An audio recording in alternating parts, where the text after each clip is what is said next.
Kasanoff.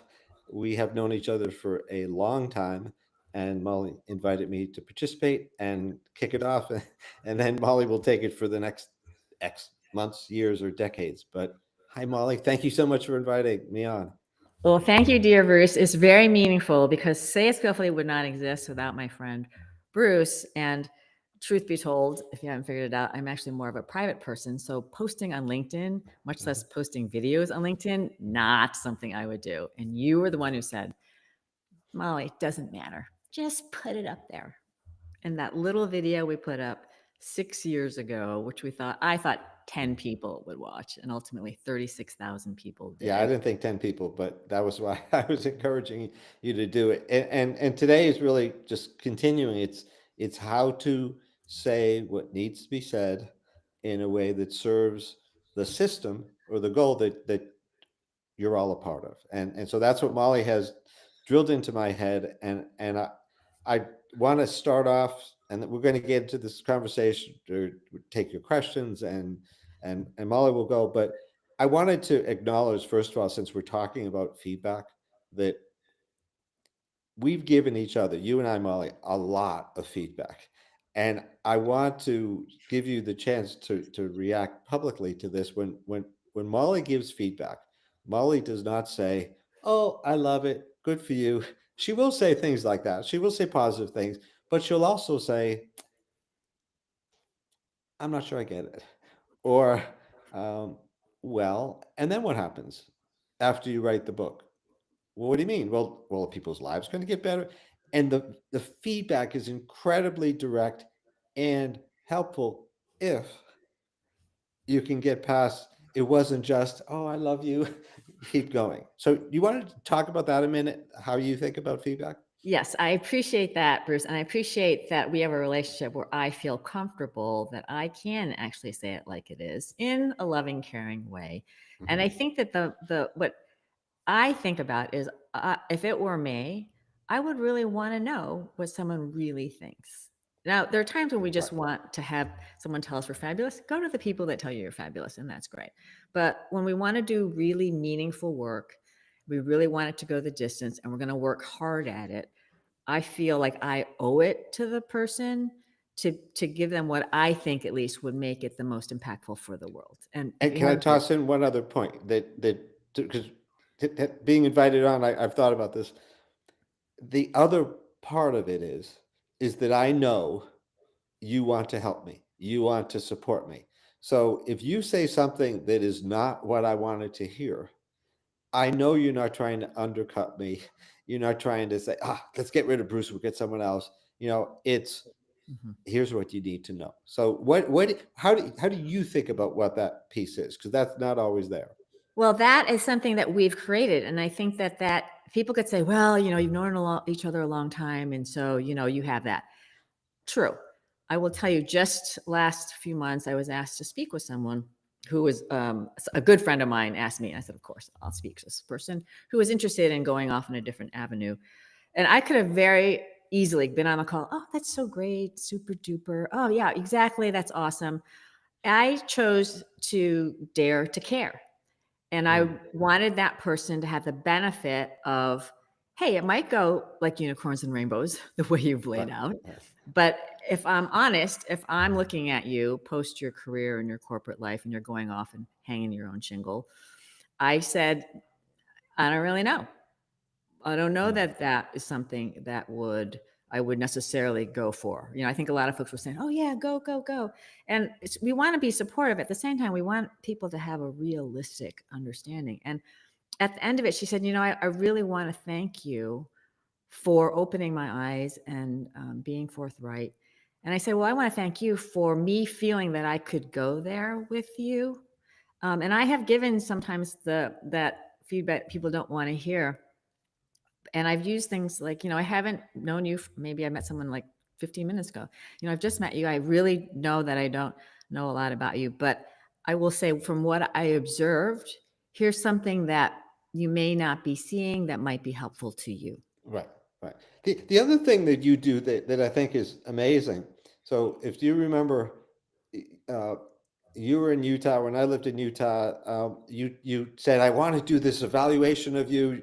Molly gave me this, I don't know, it seemed like an hour-long series of questions that, was in the system she had. And at the end of it, I'm expecting like, a printout of all this paper. And she said, smile more.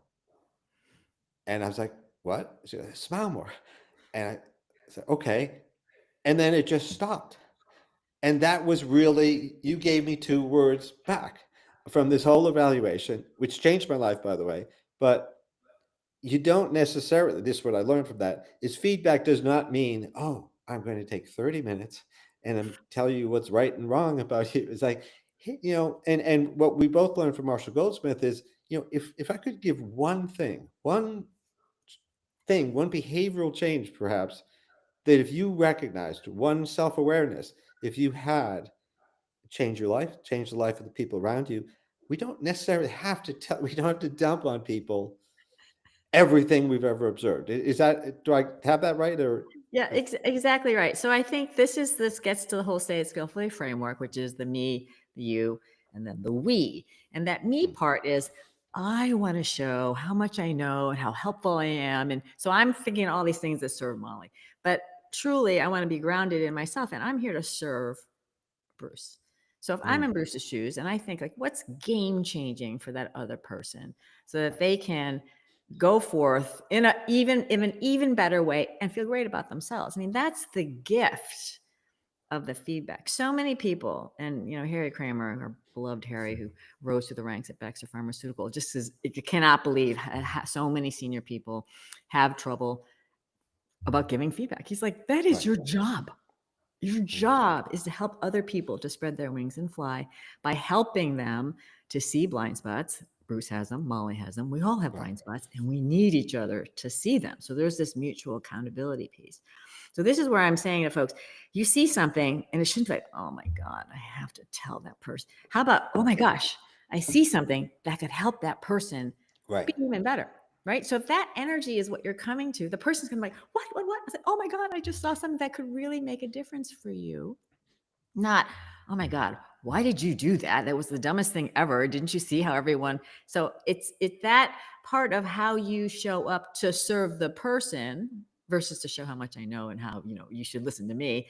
Those are not that fine lines. I mean, that's a very distinctive energy that you'll come forth with or not. And we know when someone comes to us with it. So can we do a reality check? And can I ask everybody who's watching this now or in the future to, let's do a 10-second word association. If I say feedback, if you're watching this, what's the first word that comes into your head? Let's pause for a second. Feedback. Now, Molly, I want you to guess. What do you think some of the words that people have come up with? Because you always present this very positive, upbeat. If you ask Molly how she is, she's going to say, "I'm wonderful. It's fantastic." She never says, "Ah, so bad." So you are naturally, or you've learned to be very positive. So how do you think people react to that word? Yeah, I think feedback feels punitive. I was wrong. I was bad. If I'm getting it, I'm nervous because it's bad. And it, everyone knows it's a gift. We hear that, oh, it's a gift, but we don't act that way. I mean, if I gave you this beautiful potted plant, you wouldn't be like, oh, thanks. You'd be like, oh my gosh, that's so great. So there's a disconnect in the words we might use or what we think we're supposed to do and the actual feeling of it. And I do think that is something to come to grips with, because in the past, and this is legit, we may have gotten feedback that made us feel bad, where other people are trying to make us look bad. And that's all very valid. And my offer to you is, that you want to let that be a boat anchor in how you think about it for the rest of your life, which is totally your prerogative. Or do you want to take a new relationship with that word? We've heard Marshall say feed forward. God, what I would love to see happen, what I would love for. Will you tell people what that means? Feed forward? Yeah, so the feed forward, Marshall has a whole Goldsmith. system, Goldsmith. That's, oftentimes it's reflecting in the past feedback. It can be somewhat punitive feeling, what you did wrong feeling. again, we don't want to sugarcoat. We do want to be accurate, but that idea of inspiring someone for what they could be doing better, what you would love to see them do, is something where like, hey, someone's helping me. We all have a sense of we're not really that bad, so it also is more consistent with our self view of how we can be better. And so Mhm. that ability, and he does a really great exercise where people have, something they want to have help with. I need help because I want to eat less chocolate. I use this because it's kind of fun. And people, you run around the room and ask people, how can I eat? How can I eat less chocolate? And people give you two answers, and you're not debating them or telling them why it's not going to work or that you already tried it. You're like, oh, thank you.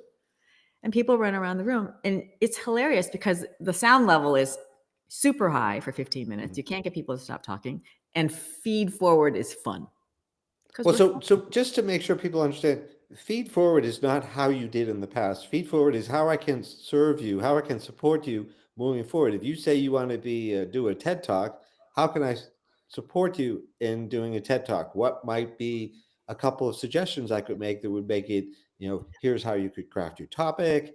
Here's how you could have a really interesting hook at the beginning.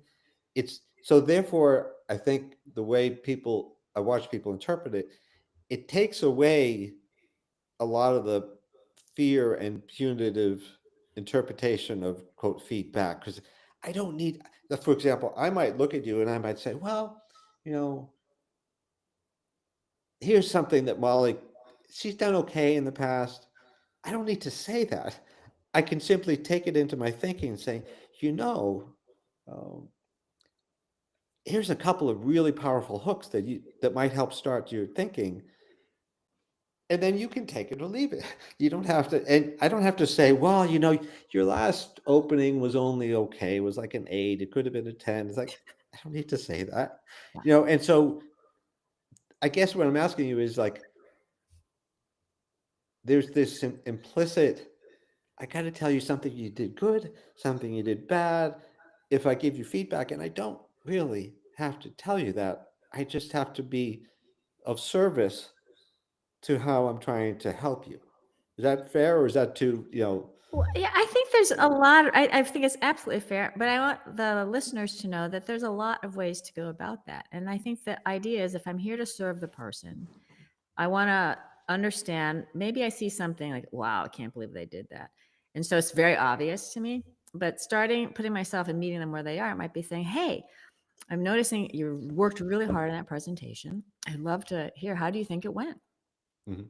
So Okay. people kind of with feedback, they want to go in and just do a deluge of all the stuff that I think that you're supposed to know, without Mm. feeling like I'm actually relating to you to figure out where you think you are, and then to create an on ramp. Now, sometimes the session might be specifically about giving some feedback. Sometimes you want to work it in. You hear this, well, don't ever give unsolicited feedback. Well, I would be so grateful when people see me doing something. You're like, why are you doing that? Right. And so you would love if people felt that they could go there with you.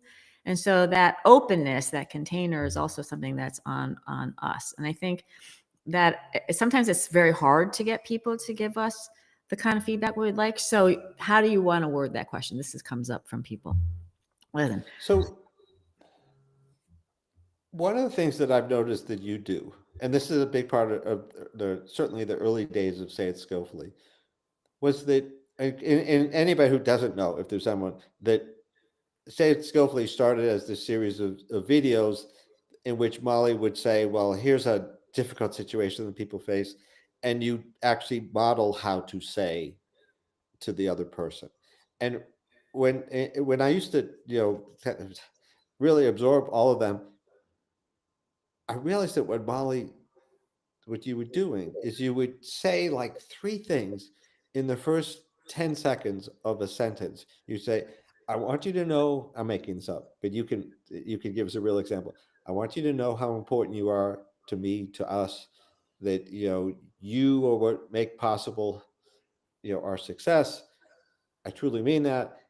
And I want to share, if you're open to it, one thing that I think might help you be even more powerful in your. It's, so you never would go in and say, that was horrible. You always said, something that disarmed maybe the fear or the apprehension, or that that said, I see you, I value you, I cherish you. Is that, do I have that right? Is that? Yeah. Yes, that's the connecting part, Bruce. Thanks for calling that out. I just think that you may know that you're coming from a good place. It's important that you confirm that the other person knows that you're coming from a good place, right? So the Mm, positive intention is there. Again, with longstanding relationships, it's one thing. Something that's new, a new boss subordinate kind of relationship. Again, feedback going up, I think, is also something that we want to create. And so many people are kind of waiting for the other person. I think recognizing that, you know what, probably most people aren't super comfortable with it. I mean, there's not that many Harry Kramers. Harry's really great at it. But so recognize that everybody's a little edgy about it. So sometimes a little bit of lightness, genuine, one of the things we're new in working together. I know that I've got lots to learn and I need people like you helping me all day long. So I would be just want you to know I'm really welcoming any suggestions you have for me. I'm happy to do the same for you if you're up for that. So you're creating a little bit of a contract for how you work, right? You know, Bruce, if I saw you doing, heaven forbid you haven't done that, but if you were doing something that was just like what, that I would be like, Bruce, what are you doing? Right? mm. I wouldn't just like, oh, wow, just let him get away with it because your success is my success. Well, I want to give people an example, and to try and model the feedback, even if it's hard to hear, is ultimately positive. One of the things Molly said to me early on, in the aftermath of smile more, was, um, "What do you think this conveys?" And I said, "Well, I'm listening." And she's like, "Bored indifference," and so I therefore went into my head and said, "Well, do I want to convey bored indifference?" And she made me think about, like, literally, like, how close am I if I'm on Zoom, and do I look here? Do I, like, what are the signals that I use that I'm really interested in what you're saying? Because apparently the way I used to do it wasn't getting through.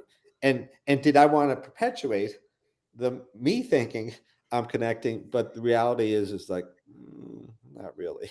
So if you're like, oh, that's interesting, that's not the way you connect with someone else. And so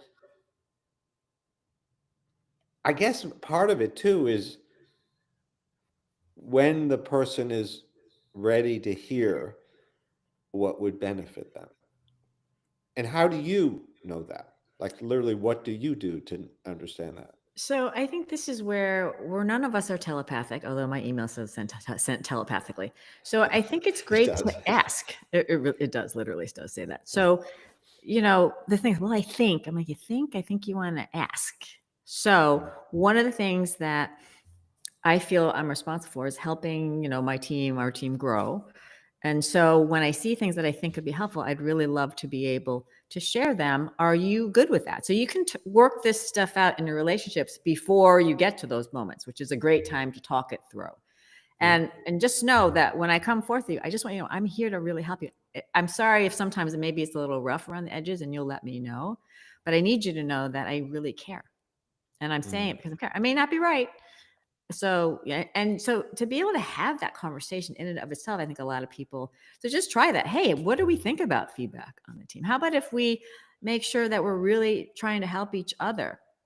Because I'm not going to grow on my own. I have blind spots. I need everyone else. Everyone else, we need each other. And I think that's a right. show of vulnerability, actually, right? So if you want to show a little vulnerability, um, the feedback point is that's how we're going to grow. And yeah, when there is a little bit of discomfort and it's a little edgy, that's good. It's a sign of growth. If it's so like not hitting you over the head, maybe, you're not really growing that much. So I encourage folks to push it a little bit. And, Mm, I think as a leader or as a team member, when someone pushes it, acknowledge it. Hey, I saw you pushing it. That was outside of your norm. Way to go.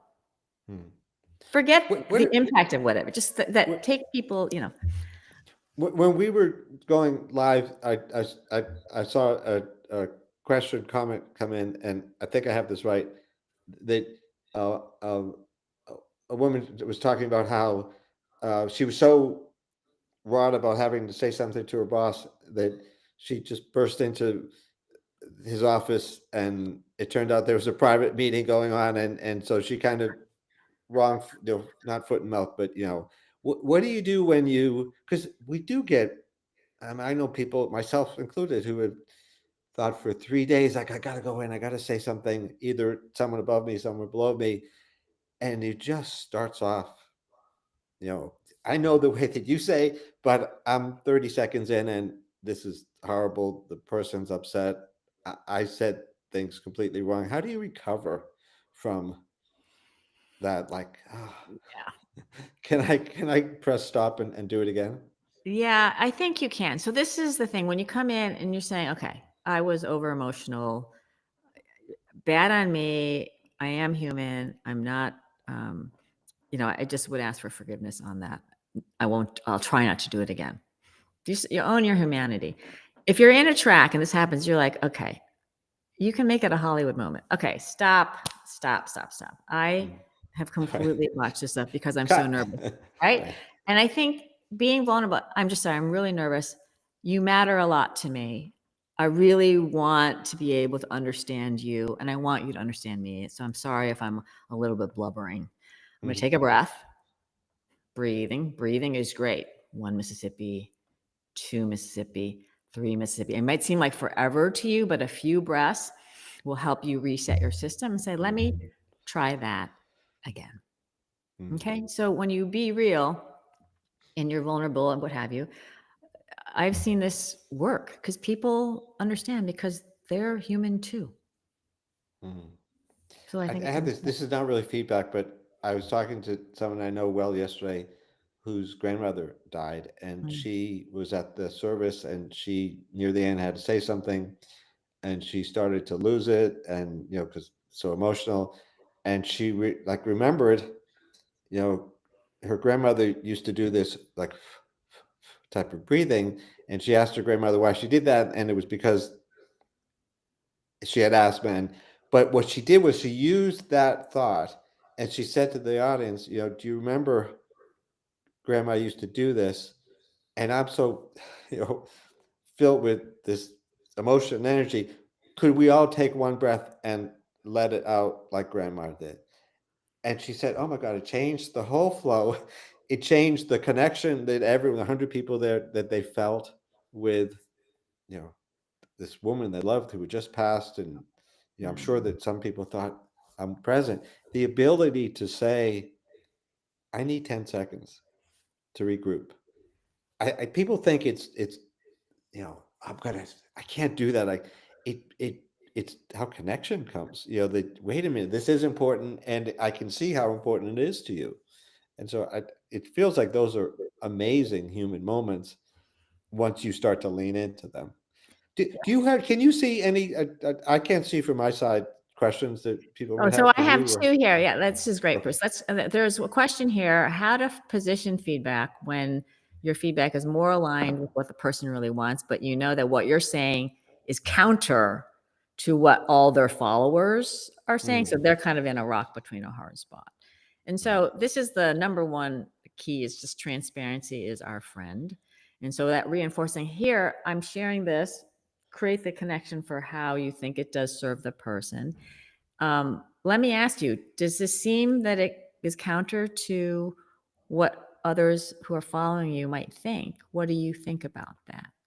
mm, So, when you can ask questions and put something out there, so you're talking less and you're giving the other person a chance to process and to think about that and say, yeah, it is actually different than what I think my people would want me to do. Oh, thanks for that. What do you think about that? So help mm, that person process for them. I think so often people come to us and we want to give them an answer, which sometimes is the right thing to do, but oftentimes it can be, hey, I'm wondering about this. So if you can plant a seed that helps that person go through the situation, they can get to where they need to go. Right. And I think this does take letting go of some ego. Well, I think my answer is the best and he should do it. right. Okay, well, great. Is that why you're there? To prove that you're right? Or are you there to open a door, give them a crack, to say, yeah, maybe this is going to be harder for me to do what I think is right. Now let me think about how I need help to do that. So let me ask you a related question, which is, what do you do when you get feedback from people? You want to model, I appreciate the feedback, I'm hearing the feedback, And you also recognize that perhaps they're not the best person to do exactly what they say. A classic example on social media is you see authors who put out, which of the four covers do you like? And they invite everyone to vote on the covers, and 90% of the people will not buy the book no matter what cover it has. So that's not really the, the right way to get feedback. So, but you don't want to say, well, you're meaningless to me. I don't need you. So how do you deal with that sort of thing? Well, I think you just have to understand what your intention is. Do you want to preserve a relationship? Do you want to just cheer that person on? I think, you got to pick your battles. And so, you may not think the cover matters, which is totally legit. Now, you may have all this data too that shows. And so, if you really care and you know this person has limited time and you see them spending time on a cover and they could be doing something else, you might say, hey, I'm really wondering, what do you, how are you feeling? Do you feel overwhelmed? Are there things? And so again, it's in how can you're the person, the king of serving. How do you serve that person? So again, it's Mm, less about kind of what does my genius answer have to get out there. It's, hey, am I understanding where that person is at? And could I be helping them in a way? And if I can, great. And if not, listen, someone wants a cover, give them a cover answer. It's right. great. A related thing is timing. I once wrote an article. I think the headline was "Don't teach a starving man how to fish," which deliberately contrary to the saying.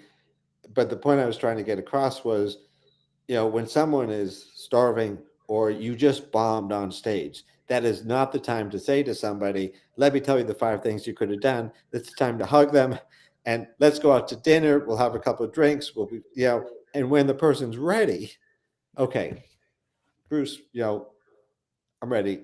It's a week later. Tell me why you think it went south. Yes. Then you Yes. you give the feedback, not Yes. like Yes. I need Yes. a hug more than I need feedback. Yes. This is the you part of the framework, the social intelligence to recognize where that person is at and to do what you think they need. Now, they may say, no, I need to hear it now. Okay, great. If you want to hear stuff, I can tell you now, but you take the cue from them. And I think that idea of genuinely trying to appreciate what it's like for the other person. And if you're not sure, hey, how can I be helpful now? What can I do? I see you falling apart. I just want to hug you to pieces, whatever, and I think your approach is just, oh my God, I did this, I bombed. And I thought, okay, I bombed something. I'm thinking, okay, I can be upset for 90 minutes, but I'm not going to let this like ruin my day. And so that was kind Mm, of a maturity point for me because years past, it would have taken like 3 days to get over something like that. I'm like, okay, you bombed, get over it. What are you going to learn? What are you going to do differently? And let's go. Right. So, so, Okay. so, so, okay, go ahead. Well, I have one more. This was a great one. So someone said, usually when we hear hard conversations, the first thing that comes to mind is giving the negative feedback, right? But what Mm, about positive feedback? And this gets neglected. People think it's easy. So how do we position the feedback without sounding like we're trying to, suck up to them, or it's flattery, or it's weakening our own position? So I think this is a really great one, and it is about being transparent and having how you're acknowledging someone be really commensurate to the task that they're doing, um, really timely and heartfelt. Those are my three keys to that. But I think, being transparent, saying, hey, I'm not trying to put you on a pedestal, and you've done a lot of great things. This is an 11 out of 10. You really mm, crushed it. And just give them a short and sweet in the eye, watching them in the eye, so that they mm, they they get that appreciation. I think you can lean into, hey, I'm giving the gift of this. You can add a little humor to it, but anything you're worried about, I call it in the bubble, that's a sign for transparency. So it mm, just gives you a sense. Don't keep it to yourself. Be generous with that too. But at the end of the day, I think that appreciation is no caveats. Oh, you were great, but you were great. Another right. time might be the time to throw in that other tip that may be very helpful, but try to be pure because your intention is, hey, I want this person to feel great and to know Sure. that what they did really landed.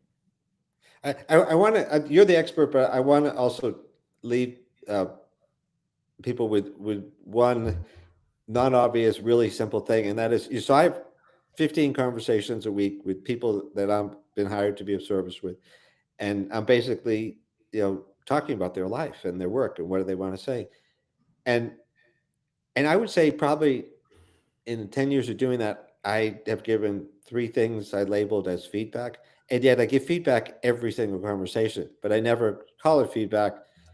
What I'm doing is I'm asking a question. Well, how did you feel when you thought you were doing such a nice thing for your employees and no one took you up on your offer?